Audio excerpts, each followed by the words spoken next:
Perpisahan adalah salah satu pengalaman paling mengguncang dalam kehidupan. Momen di mana kita harus melepas seseorang yang pernah menjadi pusat semesta kita, yang mungkin selama ini menjadi tempat kita berbagi harapan, kebahagiaan, dan mimpi. Tidak peduli seberapa siap kita merasa atau seberapa rasional kita mencoba untuk bersikap, ketika sebuah hubungan berakhir, rasa sakitnya selalu hadir, menusuk dalam diam. Bukan hanya sekadar kehilangannya yang terasa menyiksa, tetapi juga kenyataan bahwa bagian dari diri kita yang telah terbiasa bersandar kini harus berdiri sendiri. Di tengah keputusasaan, seringkali kita bertanya-tanya, adakah cara untuk mengurangi penderitaan ini? Adakah pegangan yang bisa membantu kita melewati gelapnya perpisahan?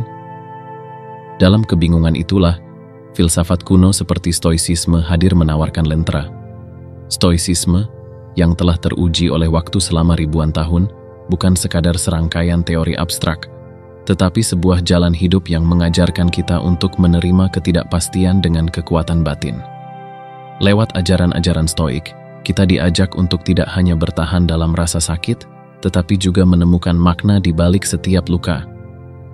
Perpisahan, meski menyakitkan, bisa menjadi pelajaran berharga tentang bagaimana kita menempatkan diri kita dalam hubungan dan cara kita mendefinisikan kebahagiaan sejati. Mari kita telusuri kebijaksanaan Stoicisme dan temukan bagaimana pandangan-pandangan ini bisa menjadi cahaya yang menuntun kita untuk menerima, memahami, dan akhirnya bangkit kembali dari luka hati yang terdalam. Bagian 1. Mengenali emosi dan ilusi. Kebahagiaan dari orang lain. Ketika kita menjalin hubungan dengan seseorang, tidak jarang kita terjebak dalam keyakinan bahwa kebahagiaan kita bergantung pada kehadiran orang tersebut. Di awal hubungan, kita merasakan euforia yang kuat, perasaan melayang yang membuat kita lupa pada diri sendiri. Ini adalah fase di mana tubuh kita mengeluarkan zat kimia seperti dopamin dan oksitosin yang menciptakan perasaan bahagia dan keterikatan yang intens. Rasanya seperti dunia menjadi lebih cerah, masalah-masalah hidup terasa lebih ringan, dan fokus kita sepenuhnya tertuju pada satu orang tersebut. Namun, pada kenyataannya, kebahagiaan yang kita rasakan dalam hubungan romantis ini seringkali bersifat sementara. Saat fase awal atau yang disebut honeymoon phase mulai memudar, kita kembali ke realita yang sesungguhnya. Kita mulai melihat pasangan kita secara lebih objektif, melihat kelemahan dan sisi manusiawinya yang mungkin sebelumnya kita abaikan. Pada titik ini, perasaan euforia tersebut perlahan memudar, dan yang tersisa adalah keterikatan atau bahkan ketergantungan yang mendalam. Namun, apakah keterikatan ini benar-benar sumber kebahagiaan? Ataukah ini hanya ilusi yang kita ciptakan sendiri? Menurut Stoicisme, kebahagiaan yang sejati tidak berasal dari hal-hal eksternal seperti hubungan dengan orang lain. Kebahagiaan yang bergantung pada orang lain atau situasi di luar kendali kita hanya akan menjerat kita dalam ketidakpuasan. Filsuf Stoik seperti Epictetus mengajarkan bahwa kebahagiaan sejati berasal dari kebajikan, kekuatan internal yang ada dalam kendali kita sendiri. Jika kita menggantungkan kebahagiaan kita pada orang lain, kita pada dasarnya telah menyerahkan kekuasaan atas diri kita kepada orang lain. Kita menjadi tergantung pada tindakan, perhatian, dan kehadiran mereka untuk merasa utuh. Hal ini, menurut Stoicisme, adalah kesalahan mendasar dalam mencari kebahagiaan. Keterikatan yang mendalam pada pasangan kita sebenarnya merupakan refleksi dari kebutuhan kita untuk merasa dicintai dan diterima. Namun, kebutuhan ini seringkali berubah menjadi keyakinan bahwa tanpa orang tersebut, kita tidak akan pernah merasa bahagia. Padahal, kebahagiaan yang sejati ada dalam diri kita sendiri dan tidak tergantung pada siapapun. Stoicisme mengajarkan bahwa kita harus belajar untuk menjadi cukup dengan diri kita sendiri, menemukan kebahagiaan dari hal-hal yang sepenuhnya ada dalam kendali kita, yaitu kebajikan, integritas, dan kedamaian batin. Lebih dari itu, Filsafat Stoik mengajarkan bahwa hubungan romantis, pernikahan, atau bahkan memiliki keluarga hanyalah preferred indifference, yakni hal-hal yang memang menyenangkan untuk dimiliki tetapi tidak wajib untuk kebahagiaan. Ini adalah hal-hal yang diinginkan oleh banyak orang, namun jika kita tidak memilikinya, itu tidak menghalangi kita untuk tetap hidup bahagia. Dengan memahami bahwa kebahagiaan kita tidak harus bergantung pada satu orang atau hubungan tertentu, kita mulai melepaskan beban ketergantungan yang berlebihan pada pasangan kita. Dalam konteks menghadapi perpisahan, konsep ini memberikan sudut pandang baru yang membantu kita menerima kenyataan bahwa kebahagiaan tidak sepenuhnya bergantung pada seseorang. Saat kita mampu melihat bahwa kebahagiaan adalah sesuatu yang berada dalam kendali kita sendiri, kita bisa mulai menerima perpisahan dengan lebih damai. Stoicisme mengajarkan kita untuk menghargai kebersamaan yang pernah ada, namun pada saat yang sama, tidak menjadikannya satu-satunya sumber kebahagiaan dalam hidup kita. Inilah langkah awal untuk membebaskan diri dari rasa sakit perpisahan dan membuka jalan menuju pemahaman dan kedamaian yang lebih dalam. Bagian 2. Mengubah keyakinan yang salah. Saya membutuhkan orang itu untuk bahagia. Salah satu keyakinan yang paling umum, namun menyesatkan setelah perpisahan adalah pemikiran bahwa kita membutuhkan orang tersebut untuk merasakan kebahagiaan. Perasaan ini seringkali muncul dalam bentuk ketergantungan emosional yang mengakar, membuat kita merasa bahwa tanpa orang tersebut, hidup kita kehilangan makna. Kita merasa hampa, dan dunia seolah menjadi tempat yang lebih suram. Keyakinan ini memperkuat rasa sakit perpisahan, menjadikannya seperti luka yang tak kunjung sembuh. Namun, Stoicisme mengajak kita untuk memeriksa keyakinan ini dengan kepala dingin. Para filsuf Stoik, seperti Epictetus dan Marcus Aurelius, berpendapat bahwa kebahagiaan sejati tidak terletak pada hal-hal di luar diri kita, tetapi di dalam diri kita sendiri. Menurut mereka, jika kita menggantungkan kebahagiaan pada sesuatu yang berada di luar kendali kita, seperti hubungan dengan orang lain, maka kita sebenarnya sedang memberi kuasa pada faktor eksternal untuk mengatur perasaan kita. Hal ini, dalam pandangan Stoicisme, merupakan sebuah kesalahan mendasar karena kebahagiaan sejati hanya bisa ditemukan dalam kendali penuh diri kita sendiri, yaitu kebajikan, moralitas, dan cara pandang kita terhadap dunia. Keyakinan bahwa kita membutuhkan seseorang untuk bahagia menunjukkan bahwa kita memperlakukan kebahagiaan sebagai sesuatu yang harus diperoleh dari luar. Pandangan ini membuat kita lemah, bergantung, dan tidak berdaya di hadapan perpisahan. Stoicisme menawarkan alternatif. Kebahagiaan sejati adalah hasil dari menjalani hidup dengan kebajikan, dan kebajikan adalah sesuatu yang sepenuhnya berada dalam kendali kita. Kehilangan seseorang yang kita cintai tidak serta-merta menghilangkan nilai-nilai kebajikan yang telah kita bangun dalam diri kita. Maka, meskipun kehilangan terasa menyakitkan, itu tidak berarti bahwa kebahagiaan sejati juga ikut hilang. Untuk menghadapi keyakinan yang salah ini, Stoicisme mengajarkan konsep preferred indifference atau ketidakpedulian yang diinginkan. Hubungan romantis, keluarga, dan pernikahan termasuk dalam kategori ini. Hal-hal yang menyenangkan untuk dimiliki, tetapi bukan esensial untuk kebahagiaan sejati. Artinya, walaupun kita mungkin menginginkan hubungan tersebut, kebahagiaan kita tidak tergantung pada keberadaannya. Dalam perspektif ini, perpisahan menjadi sebuah pengalaman yang bisa diterima tanpa harus meruntuhkan pondasi kebahagiaan kita. Kita belajar bahwa kita bisa tetap hidup dengan bahagia dan penuh makna, bahkan tanpa orang yang pernah kita cintai di sisi kita. Pandangan ini bukan berarti kita harus mengabaikan atau meremehkan hubungan. Justru, Stoicisme mengajak kita untuk menghargai hubungan tersebut, tetapi dengan pemahaman bahwa mereka bukanlah fondasi mutlak bagi kebahagiaan. Dengan membangun kebahagiaan dari dalam, kita mengurangi risiko ketergantungan emosional yang berlebihan dan menjadi lebih tangguh dalam menghadapi perpisahan. Ketika kita mampu melihat kebahagiaan sebagai sesuatu yang bersumber dari dalam, kita memberikan diri kita kebebasan untuk melewati perpisahan tanpa perasaan bahwa hidup kita telah hancur. Ini adalah langkah penting dalam perjalanan penyembuhan, karena kita mulai memahami bahwa kebahagiaan yang sejati adalah sesuatu yang bisa kita ciptakan sendiri, terlepas dari kehadiran orang lain dalam hidup kita.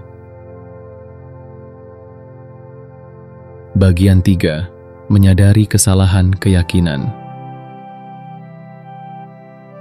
Saya berhak atas orang itu. Ketika suatu hubungan berakhir, rasa sakit yang kita alami seringkali diperburuk oleh keyakinan bahwa kita berhak atas orang yang kita cintai. Keyakinan ini seringkali muncul dalam bentuk rasa kepemilikan atau bahkan amarah, terutama ketika kita merasa telah berinvestasi banyak dalam hubungan tersebut. Kita mungkin merasa bahwa setelah semua yang telah kita lalui bersama, pasangan kita adalah hak kita dan bahwa mereka seharusnya tetap berada di sisi kita. Namun, Stoicisme mengajarkan bahwa pandangan ini adalah sebuah kesalahan dalam cara kita memandang hubungan. Menurut filsuf Stoik seperti Epictetus, tidak ada seorang pun yang sepenuhnya menjadi milik kita. Setiap orang adalah individu yang bebas dan memiliki kehendak mereka sendiri. Dengan memaksakan gagasan kepemilikan atas orang lain, kita hanya menciptakan ketergantungan yang tidak sehat dan menambah penderitaan dalam diri kita. Dalam perspektif Stoik, rasa kepemilikan ini adalah sebuah bentuk ilusi yang menyebabkan kita menolak realitas dari keadaan yang ada. Keyakinan bahwa kita berhak atas pasangan kita seringkali berkaitan dengan konsep-konsep seperti monogami, janji pernikahan, dan eksklusivitas seksual yang sudah tertanam dalam budaya kita. Dalam masyarakat modern, kita cenderung memandang pasangan sebagai bagian penting dari identitas kita. Ketika kita mengalami perpisahan, kita merasa seolah-olah kehilangan bagian dari diri kita. Namun, Stoicisme mengingatkan kita bahwa gagasan ini hanyalah konstruksi sosial dan bukan sesuatu yang secara intrinsik menentukan nilai atau kebahagiaan kita. Epictetus, dalam salah satu ajarannya yang terkenal, berkata, "Jangan pernah mengatakan bahwa kamu kehilangan sesuatu, tetapi katakanlah, aku telah mengembalikannya." Pandangan ini mengajak kita untuk melihat hubungan sebagai sesuatu yang dipinjamkan kepada kita dalam waktu yang terbatas.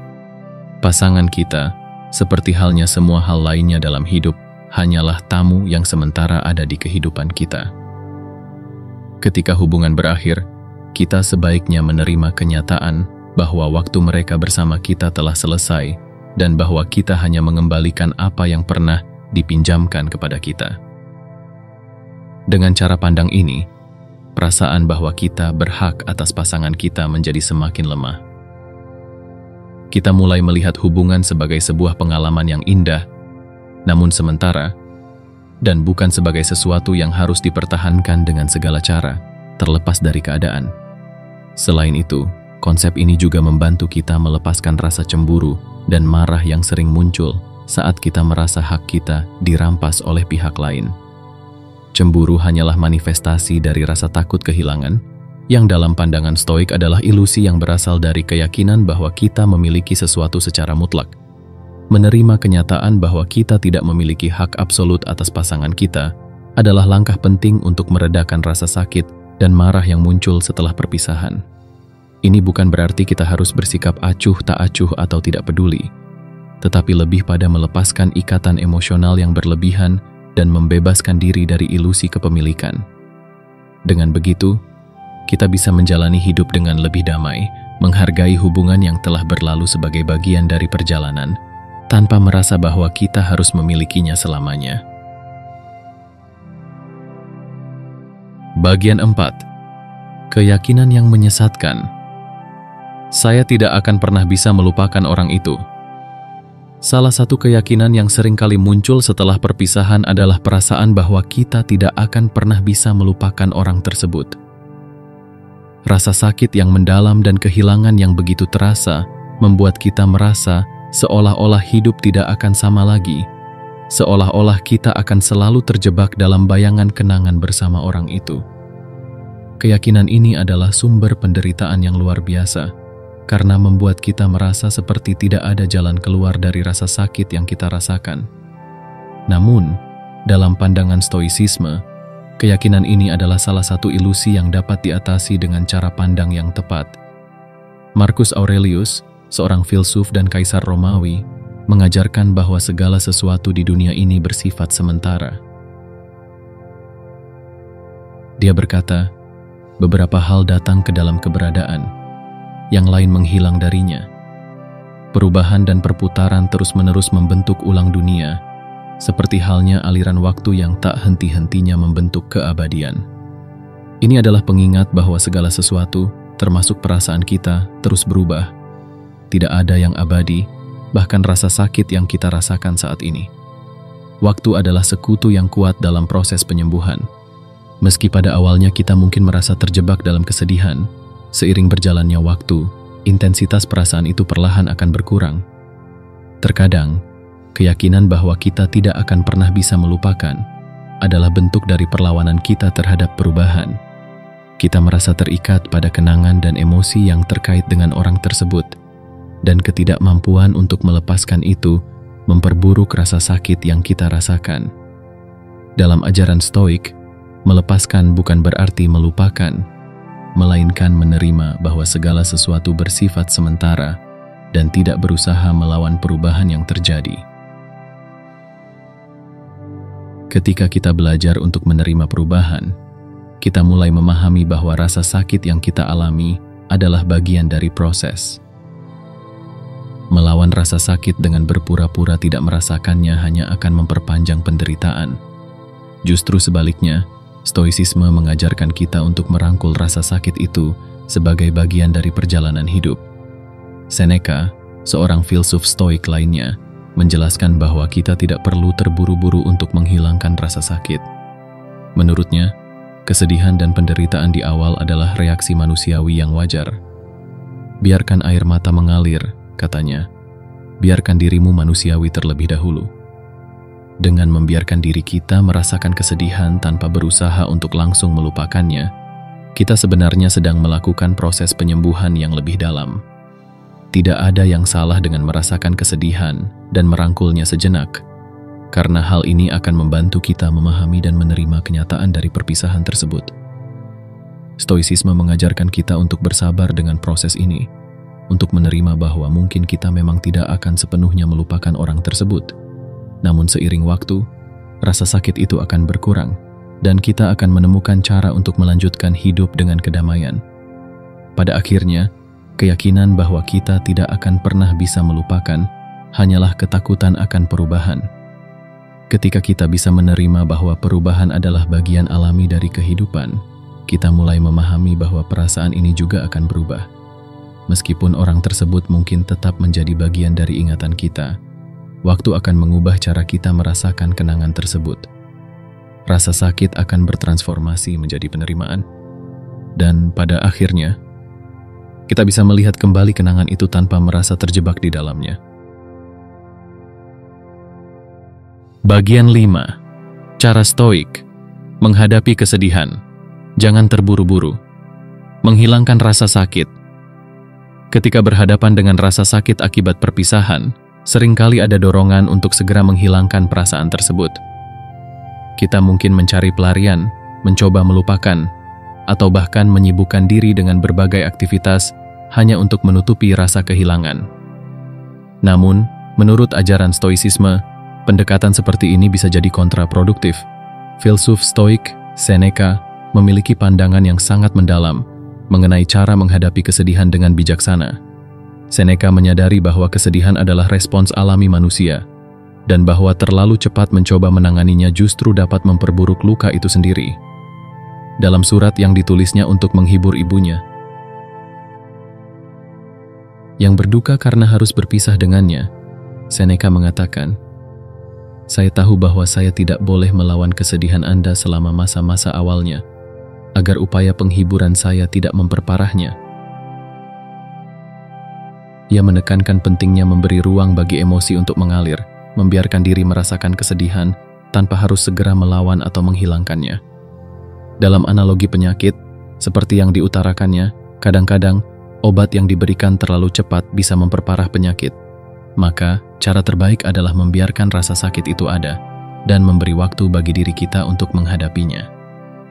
Pendekatan ini memberi kita izin untuk sepenuhnya merasakan emosi kita tanpa merasa terbebani oleh tuntutan untuk cepat move on. Stoicisme mengajarkan bahwa perasaan-perasaan seperti kesedihan, kehilangan, dan bahkan rasa putus asa adalah bagian dari pengalaman manusia yang tidak perlu ditolak. Dengan memberi ruang bagi emosi-emosi ini, kita justru sedang mempercepat proses penyembuhan karena kita tidak mengabaikannya atau menekannya.